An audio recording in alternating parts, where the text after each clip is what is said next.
Does your wardrobe reflect who you are as a person? Do you ever feel like there's a disconnect between who you are on the inside and how you present yourself on the outside? Well, you are not alone, my friend. I was talking to a group of friends the other day about style, because that's what I do.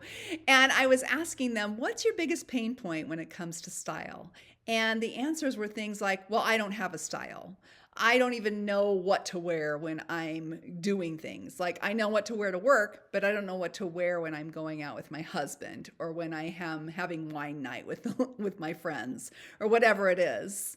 So it got me to thinking, like, we really don't know how to define our signature style. Anyway, we're going to talk about signature style, why it's important, and some simple steps that you can take to start to define what your style is and how it fits within your life. So let's dive in. If we've not met before, my name is Tina Schwan, and I am a personal stylist and the founder of Real Style for Real Life and Style Society. My 3 pillars of my business are to clear the chaos, in other words, detox your closet and in the process detox your mind, to learn to love the skin you're in, and to learn to have fun getting dressed again. Today, we're going to talk about signature style and why it's important. So your signature style is really like a visual signature of who you are, right? We all know that what's on the inside is much more important than what's on the outside. But the fact of the matter is that when we're out and about in the world, the way we present ourselves is telling a story about who we are on the inside as well.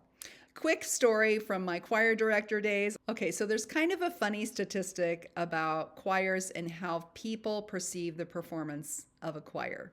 Bear with me here. This does connect. If a choir is singing out of tune, nobody wants to hear it. They could get all the words right.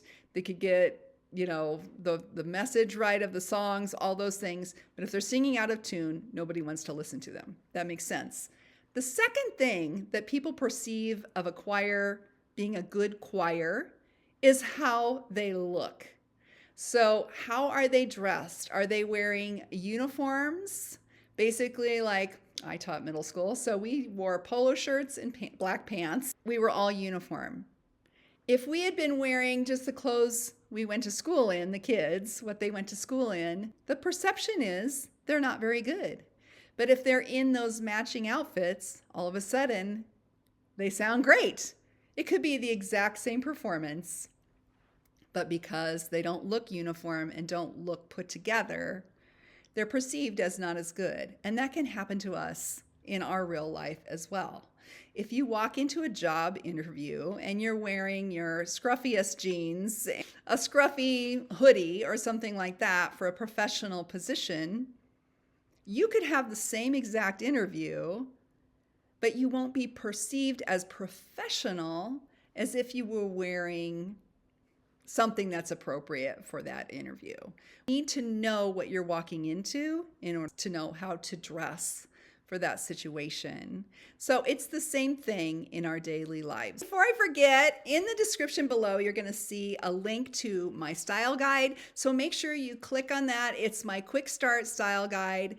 And it truly is. I've removed all the BS out of it, all the fluff, and it's just the simple steps to get started on developing your own signature style. So be sure and grab that free resource down below. You should have some sort of emotional connection to your clothing, to your wardrobe. It should make you feel good. It's not just about how you look, but how does your wardrobe really make you feel? Does it make you feel confident? Does it make you feel like $1,000,000 when you put something on?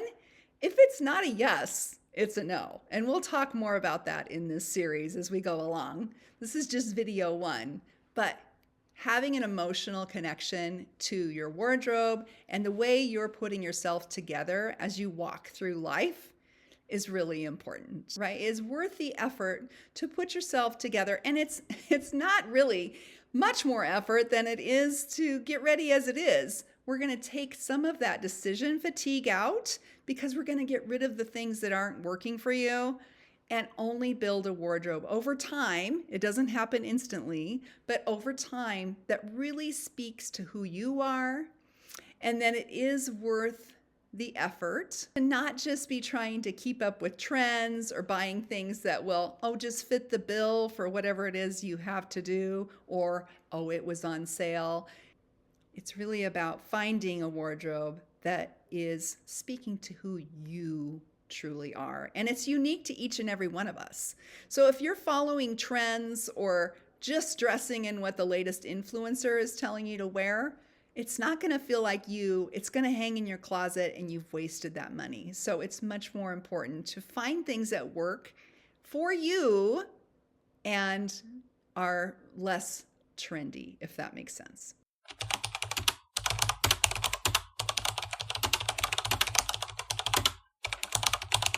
Okay, so let's talk about what your signature style is and what it isn't. I really have an aversion to putting a label on people's style. Like some systems, so to speak, will put a label on your style like, oh, she's a romantic, or she's a classic, or she's a bohemian, or whatever the label is, right? But the truth of the matter is we all have our own style. And it might be quite eclectic. There's another label that people like to use, but eclectic meaning that you like different types of things for different types of events and different things in your life, right? So really that is what your signature style is. It's how you like to express yourself in your own life. It's dressing how you want to feel and how you want to look. Boxing ourselves in to those labels, whether it's color labels or style labels or whatever it is, it just doesn't work. We're human beings. We're each unique. So we need to find our own unique style and how we want to present ourselves to the world.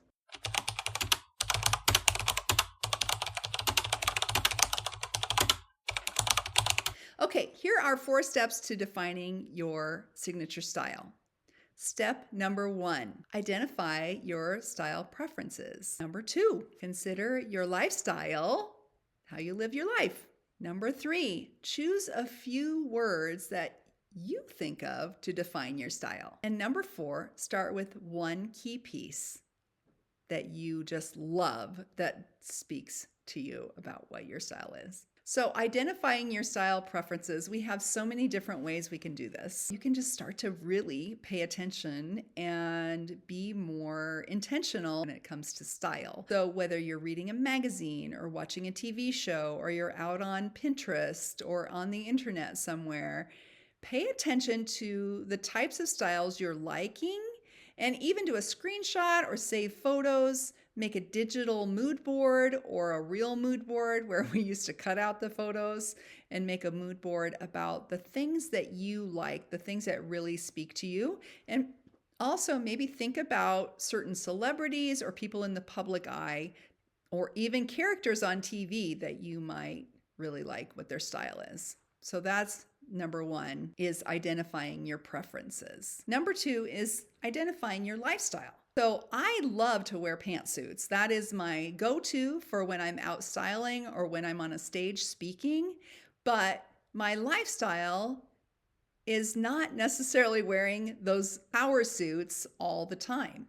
So what I like to wear in my off time, or in my normal life, as I call it, is I'm more of a jeans and a t-shirt type of gal, or jeans and a sweater type of gal with some boots in the winter or sandals in the summer. While I still love those classic shapes and colors, I love to also dress for what my lifestyle dictates, and time with my family is my number 1 priority. So I'm not going to be wearing my power suits when I'm spending time with my family. Step 3, defining a few words that can describe your style. And this is totally up to you. As I mentioned before, there are certain systems out there that you'll see around that try to define your style with certain words like romantic, bohemian, classic.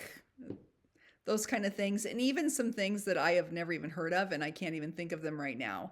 But I want you to define your style with your own words, right? So you might be a quote unquote classic hippie or something like that, whatever you come up with to define what your style is, and have some fun with that. And then the last thing is find one key piece, right? So for me, and I chose this specifically to wear in this video today, I love a good black blazer, and I think I have 3 of them right now. And I've had this one for a while, and I love it because it's a classic black blazer, but it also has a little bit of an edgy feel to it because it has some faux leather, which is a trendy thing right now. But I'm telling you right now, I've had this blazer for at least 5 years, if not longer. So it's one of those things that's a classic piece that has a little bit of edge to it, which totally speaks to me and my style. So find something in your closet that is your one piece, and then you can build from there, and you'll start to find other things and go, oh my gosh, I'm starting to see a pattern here and see things start to take shape. It's kind of exciting.